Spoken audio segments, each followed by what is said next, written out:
By the 20th of every month, the money is gone. Not all of it spent on anything memorable.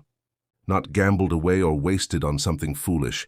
Simply gone, distributed across rent, food, transport, a small family obligation here, a minor emergency there, until the remaining 10 days of the month become a quiet exercise in waiting. Waiting for the next payday, waiting for the cycle to restart exactly where it left off. If this describes your life, I want you to know something important before we go any further. This is not a personal failure. This is not because you lack discipline, or because you are bad with money, or because you are simply unlucky compared to people who seem to manage better. The 20th of the month cycle is not a character flaw. It is a structural pattern, a specific, identifiable system failure that happens to be extraordinarily common across Africa, across income levels, across professions, and because it is a structural problem, it has a structural solution. Dangote understood something about this cycle before he had his first factory, before he had his first real profit, when he was still a young trader, figuring out how money actually worked.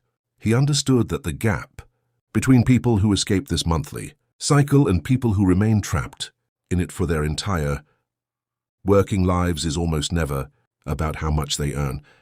It is about a specific set of decisions, applied consistently, that interrupt the cycle at exactly the points where it normally continues uninterrupted.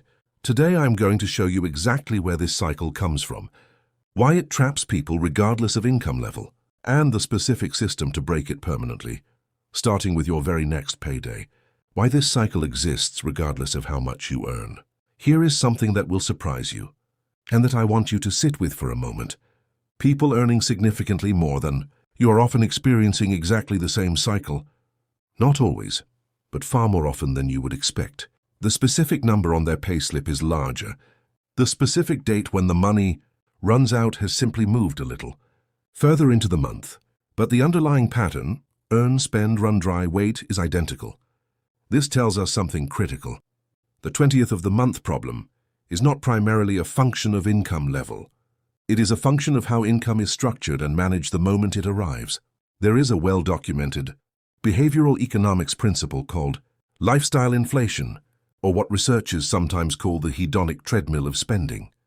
As income increases, spending almost always increases to match it, not because of conscious decisions to spend more, but because of an almost automatic psychological process where the new income level quickly becomes the new normal, and the gap between income and expenses returns to roughly the same proportion it was before.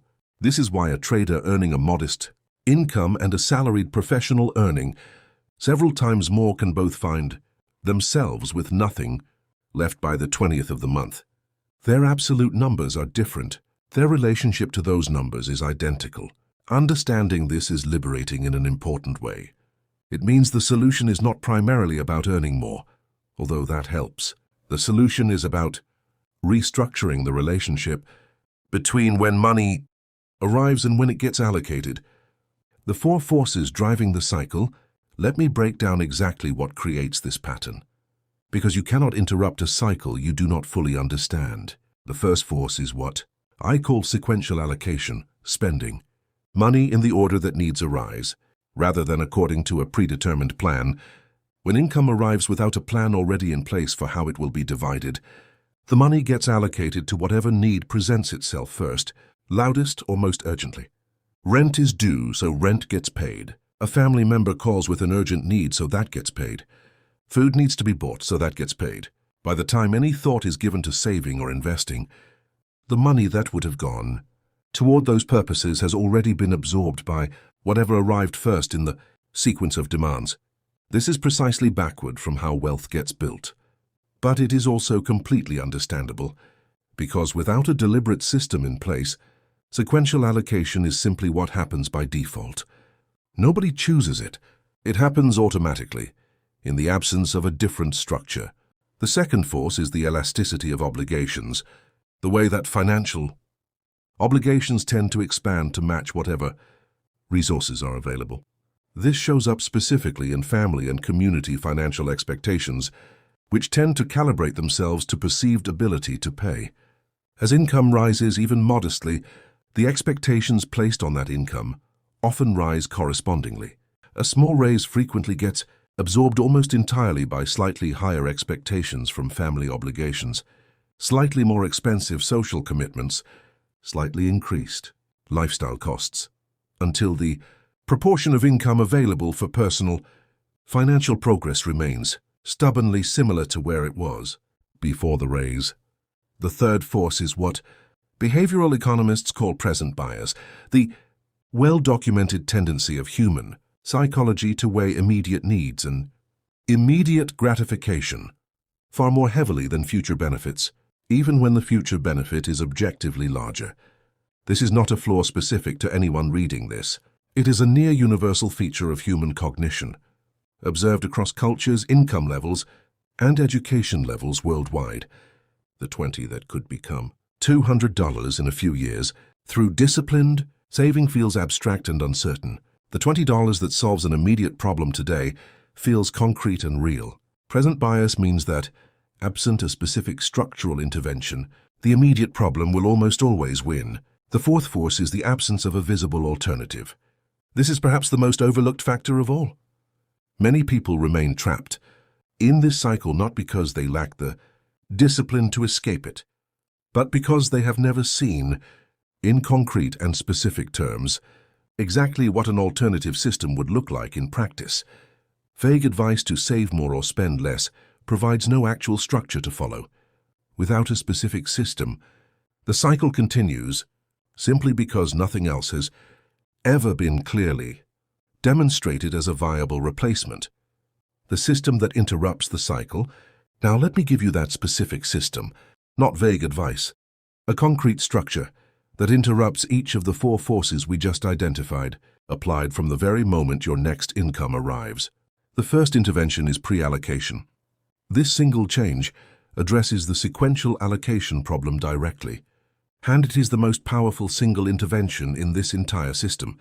Pre-allocation means deciding, before your income arrives, exactly what percentage goes to each purpose, and then executing that division the moment the money lands, before any other spending occurs. This is fundamentally different from the common approach of spending throughout the month and then seeing what remains to save. That approach virtually guarantees nothing remains, because spending will always expand to consume whatever is available until acted upon. Pre-allocation reverses the order entirely. The savings and investment portions are removed first, immediately, before the money has any opportunity to be absorbed by sequential demands. A practical starting structure, even on a modest income, looks like this. The moment income arrives, a fixed percentage, even as little as 10% to start at, moves immediately into a separate account that is mentally and physically distinct from the account used for daily spending. This is not money that sits in the same account waiting to be saved later if possible. It physically moves to a different location, ideally one that is slightly inconvenient to access, specifically to interrupt the present bias tendency to draw on it for immediate needs. The remaining 90% is then available for the sequential demands of the month: rent, food, transport obligations. But critically, the savings percentage has already been protected before any of those demands had the opportunity to consume it. Dangote's discipline of reinvesting a fixed percentage of every profit, applied consistently across decades, follows exactly this principle at a vastly larger scale. The mechanism is identical regardless of the absolute numbers involved. Protect a fixed proportion first, before it has any chance to be absorbed by whatever arises.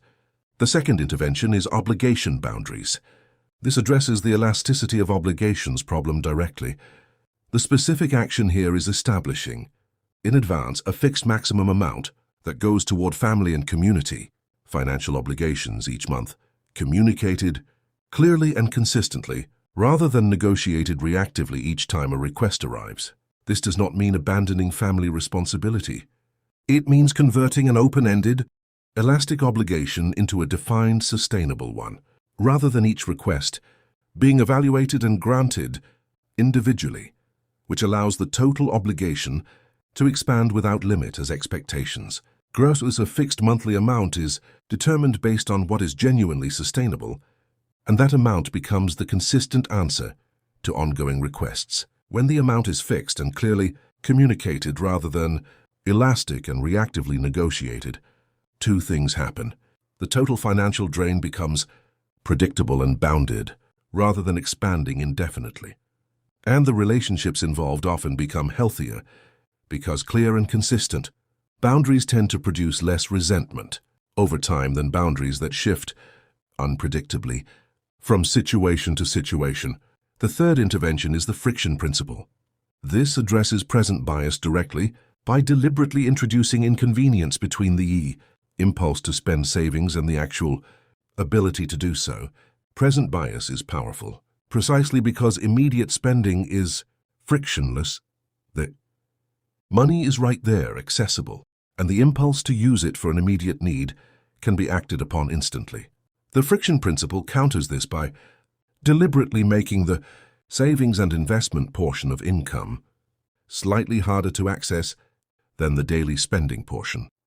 In practical terms, this might mean using a separate mobile money account specifically for savings that requires an additional step to access, compared to the primary account used for daily transactions. It might mean a fixed-term savings product that genuinely cannot be withdrawn before a certain date without a penalty. It might mean an investment that requires a multi-day process to liquidate. Rather than instant access, the specific mechanism matters less than the principle. Any amount of deliberate friction between the impulse to spend savings and the ability to act on that impulse dramatically increases the likelihood that the savings actually remain saved, because it gives the present bias impulse time to fade before action can be taken. The fourth intervention is the visible milestone system.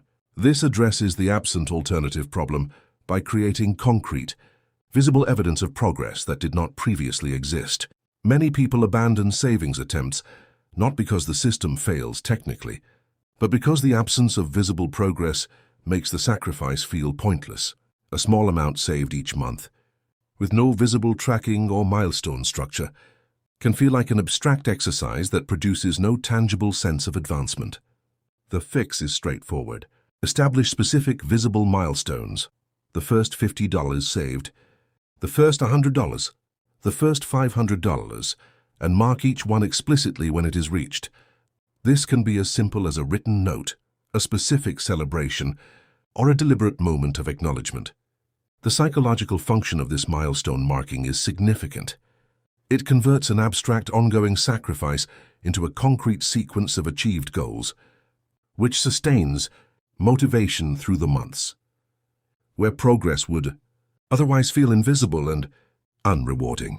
If you are still watching, subscribe right now, because what comes next addresses the specific situation that makes most people doubt this entire system is possible for them when income is genuinely too low to set anything aside at all. When there is genuinely nothing left, I want to address this directly and honestly, because I do not want this video to feel disconnected from the real financial pressure that many people watching this are experiencing right now. There are situations where income is so constrained that even the smallest percentage allocation feels impossible without compromising genuinely essential needs. This is a real and serious situation, and it deserves a real and serious response, rather than generic encouragement to simply try harder.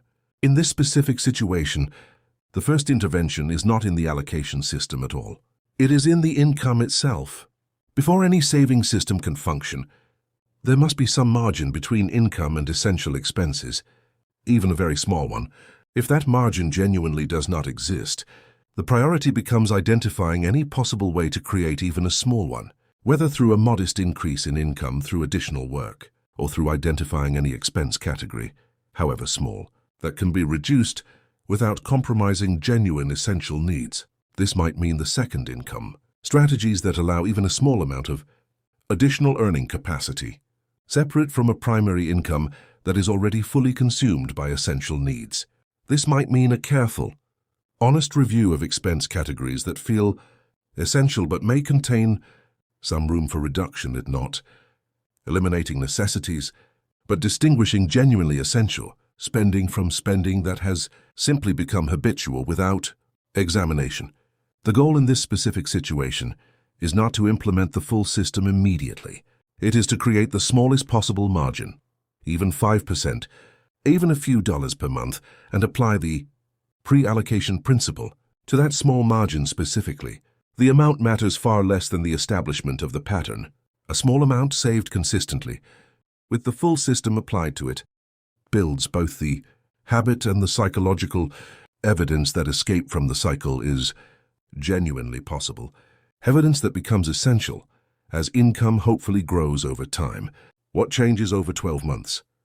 I want to walk through what this system actually produces over a realistic time frame, because the absence of dramatic, immediate results is often what causes people to abandon systems like this prematurely. In month 1, the change feels almost invisible. A small percentage moves into a separate account. The remaining income still feels tight. The 20th of the month pressure still exists, though perhaps marginally less severe. In month 3, the separate account has accumulated a small but real amount. Perhaps the first visible milestone has been reached. The habit of pre-allocation has become slightly more automatic, requiring less conscious effort than it did in the first month. In month 6, the obligation boundaries have likely been tested at least once by a family request exceeding the established limit, and the experience of holding that boundary, uncomfortable as it may have been in the moment, has demonstrated that the relationships involved survived the boundary being held. In month 12, the accumulated savings represent a genuinely meaningful amount relative to where the cycle began, and not life-changing in absolute terms yet, but large enough to provide a measure of the financial resilience that interrupts the most dangerous aspect of the original cycle, the complete absence of any buffer between income and crisis. This is exactly the trajectory Dangote followed in his own early trading career, at a different scale, but through an identical structural logic. The first year of disciplined reinvestment did not produce a fortune. It produced a foundation, a structural pattern that, applied consistently across many subsequent years, eventually produced results that would have seemed impossible from the perspective of year 1. The decision that actually matters. I want to close with something important about how this cycle actually gets broken, because I do not want to leave you with the impression that this requires some extraordinary act of willpower that is harder for some people than others. The 20th of the month cycle is not broken through willpower, applied in the moment of temptation. It is broken through structural decisions made once, in advance, that remove the need for willpower in each individual moment that follows. The decision to pre-allocate a percentage the moment income arrives is made once. After that, the system operates with minimal ongoing willpower required, because the money has already moved before the temptation to spend it arrives. The decision to establish a fixed obligation boundary is made once, communicated clearly, and then simply maintained consistently. Far easier than negotiating. A fresh decision under social pressure each time a new request arrives. This is precisely why structural systems succeed where willpower-based approaches typically fail. Willpower is a finite, exhaustible resource that weakens under pressure, fatigue, and repeated demands. Structure, once established, requires none of that ongoing, exhaustible resource to continue functioning. You do not need to become a different kind of person to escape this cycle.